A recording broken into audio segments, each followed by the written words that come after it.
Joining me to discuss the future of China-U.S. relations is Xunchao Zhang, researcher of international relations and political violence at the University of Wisconsin-Madison. So what do you think we can expect from Beijing as it looks ahead to working with the Biden administration? Joe Biden already pretty well known in China during his time as vice president under Barack Obama. I think there are at least two positive factors that China should look forward to. The first is a change of tone from the new Biden administration. So if pessimistic observers in China tend to point out there's a bipartisan consensus in the U.S. against China emerging in the last few years, but it's also important to bear in mind that this consensus did not emerge in a vacuum. Public opinion survey has shown consistently, historically, that the public opinion is usually a function of presidential rhetoric.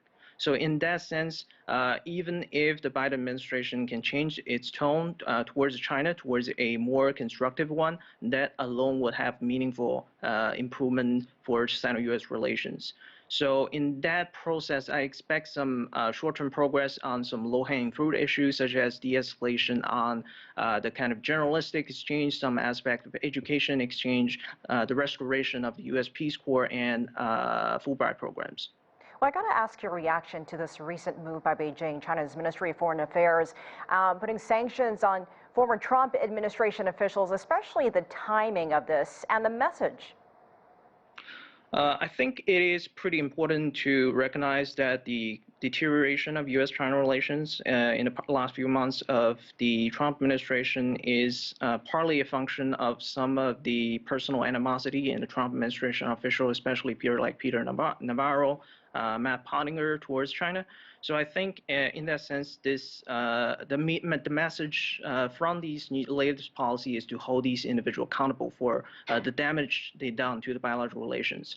And I think one clause in the latest sanction is particularly noteworthy. That is potential sanction against corporate sector actors that are affiliated with these individual actors, right?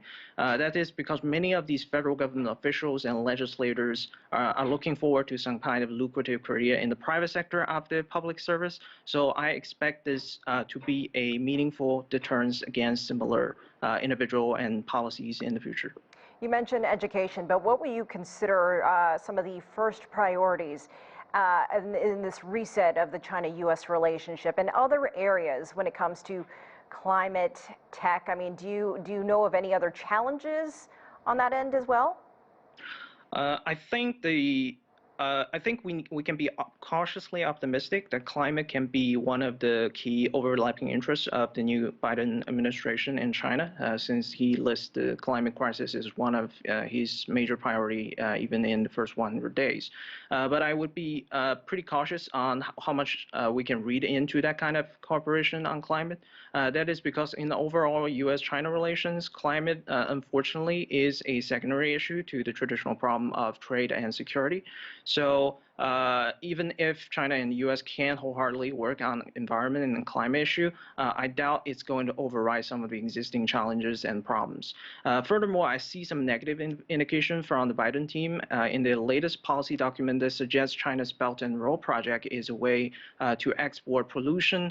So if this is the case, then I wouldn't be surprised that the competitive dynamic of U.S.-China relation will spill over into even climate issues. All right, Xunchao Zhang, thank you so much for your insight. We appreciate you joining us.